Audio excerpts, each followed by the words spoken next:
সন্ত্রাসীর কোনো তালিকা ওর নামে নেই। সেখানে ঠান্ডা মাথায় ওর বুকের ভিতরে একটা নয় কয়েকটা গুলি করে পাখির মতো লুকিয়ে ফেলে হয়েছে। তাহলে এই নরপিশাচ, তুই আমার সন্তানদের বুকে কেন গুলি করলি?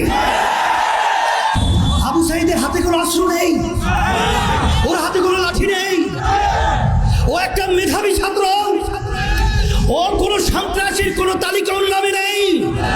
সেখানে ঠান্ডা মাথায় ওর বুকের ভিতরে একটা নয় কয়েকটা গুলি করে পাখির মতো লুকিয়ে ফেলে হয়েছে। আর সেটা আমরা বসে বসে দেখবো, আর সেটা আমরা সহ্য করব? এটা হতে পারে না, হতে দেওয়া যায় না। এর প্রতিবাদে রাস্তায় নামতে হবে। খুনিদের বিচার বাংলার জমিনে করতেই হবে। আজকে এই প্রতিবাদ এবং এই বিক্ষোভের পূর্বে এই সমাবেশে বক্তৃতা দেওয়ার মতো কিছু নেই। বক্তৃতা আমরা সবাই জানি কোন উদ্দেশ্যে আমরা এখানে এসেছি। তবে আজকে ইসলামী আন্দোলন বাংলাদেশ প্রতিষ্ঠিত হয়েছে, তার লক্ষ্য উদ্দেশ্য হল অন্যায় প্রতিবাদ, ন্যায়ের পক্ষে। আজকে বাংলাদেশে যে তাণ্ডব চলেছে, যে হত্যাযজ্ঞ চলেছে, যে নৈরাজ্যতা চলেছে, যে অবিচার চলেছে, যে গুন্ডামি চলেছে, যে সন্ত্রাসী চলেছে, এবং আমার নিরীহ আমার ছেলেদেরকে যেভাবে নির্বিচারে পাখির মতো গুলি করে যেভাবে হত্যা করা হয়েছে, এটা দেখে কোনো সাধারণ যার ভিতরে একটু মানবতা রয়েছে কখনোই সে ঘরে ঘুমাতে পারে না। তারই অংশ হিসেবে আজকে আমরা রাজপথে এসেছি। আজকে আমার ছেলেদেরকে, আমার মেয়েদেরকে আজকে ওরা নির্বিচারে পাখির মতো গুলি করে হত্যা করবেন। আমি বিশেষ করে আমার ছেলেদের, আমার মেয়েদের গার্জিয়ানদেরকে, অভিভাবকদেরকে বলবো, আপনার সন্তানদেরকে রাস্তায় গুলি করবে, হত্যা করবেন, আর আপনারা ঘরে থাকবেন। এটা হতে পারে না। আপনারা আসেন, আমরা আমাদের সাথে আছি। সাথে সাথে আজকে কোন দেশে আমরা বসবাস করছি? আজকে আশ্চর্য, একটা ছেলে আবু সাঈদ, আবু সাঈদের হাতে কোনো অস্ত্র নেই, ওর হাতে কোনো লাঠি নেই, ও একটা মেধাবী ছাত্র, ওর কোনো সন্ত্রাসীর কোনো তালিকা ওর নামে নেই। সেখানে ঠান্ডা মাথায় ওর বুকের ভিতরে একটা নয় কয়েকটা গুলি করে পাখির মতো লুকিয়ে ফেলে হয়েছে। আর সেটা আমরা বসে বসে দেখবো, আর সেটা আমরা সহ্য করব? এটা হতে পারে না, হতে দেওয়া যায় না। এর প্রতিবাদে রাস্তায় নামতে হবে। খুনিদের বিচার বাংলার জমিনে করতেই হবে। শুধু তাই নয়, আজকে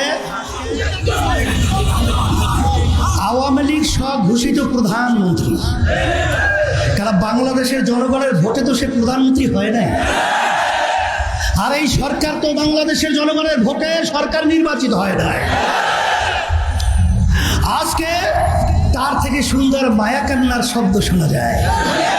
কিন্তু আপনি এবং আপনার সেক্রেটারি জেনারেল দলীয়, তাদের বক্তব্যের কারণে আজকে এই হত্যাযজ্ঞ বাংলাদেশে ঘটেছে।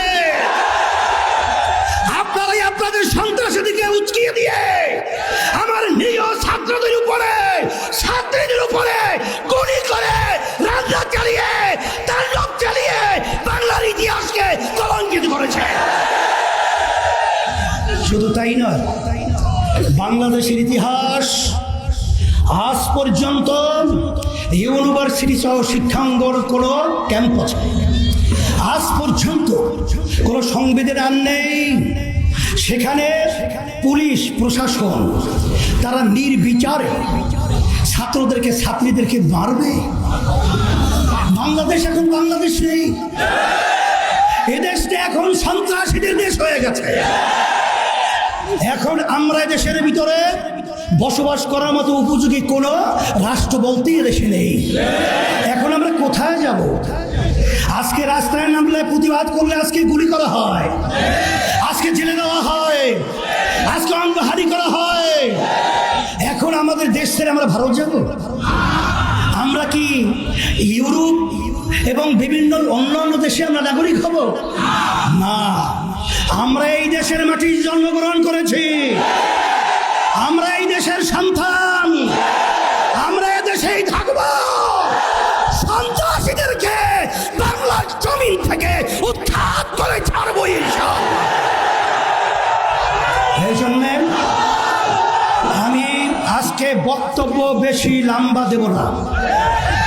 আজকে আইনমন্ত্রী, প্রধানমন্ত্রী এখন যারা নাকি ন্যায্য অধিকার দাবি নিয়ে রাজপথে এসেছিল তাদের কাছে বসার জন্য প্রস্তাব করছেন, কিন্তু যেই যানগুলো ঝরে গেল, যেই মায়ের কোল খালি হলো, সেই সন্তান আজকে মা এতিম হলো, আজকে মা সন্তান হারা হলো, সেই সন্তানদের কি বিচার হবে? তাদেরকে কিভাবে ফেরত দেওয়া হবে?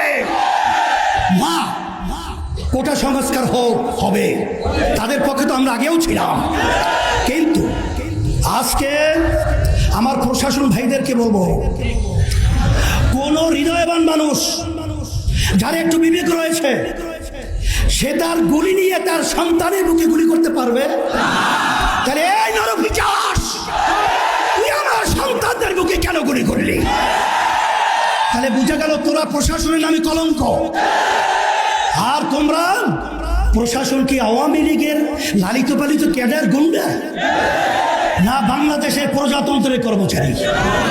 কিন্তু তোমাদের কার্যক্রমের মাধ্যমে আজকে প্রজাতন্ত্রের কর্মচারী প্রমাণিত হয় নাই। তাই আমরা সবাই সকলকে আহ্বান করব, আসেন আজকে বুদ্ধিজীবী, শিক্ষাজীবী, রাজনৈতিক যত পেশার নেশার যারা আমরা বাংলাদেশে বসবাস করি, আমরা এই অন্যায়ের বিরুদ্ধে, এই অন্যায়ের হত্যার প্রতিবাদে, এই জালিমদের বিরুদ্ধে একসঙ্গে যদি ঝাঁপিয়ে পড়ি, ওরা বাংলার জমিনে থাকা সুযোগ পাবে না ইনশাআল্লাহ।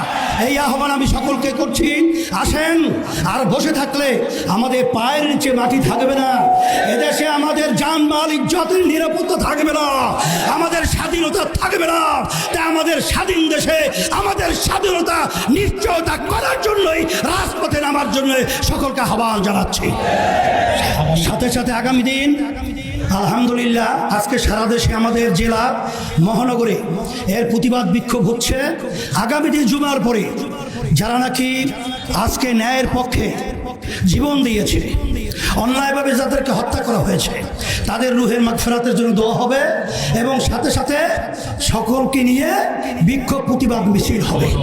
এবং আগামী দিন যুব সমাবেশ হবে এখানে, আল্লাহ কবুল করে বিকালে। এর প্রতিবাদে আমি সকলকে আহ্বান জানিয়ে সকল কাছে দোয়া চেয়ে দোয়া করে আলোচনা শেষ করছি। আল্লাহ।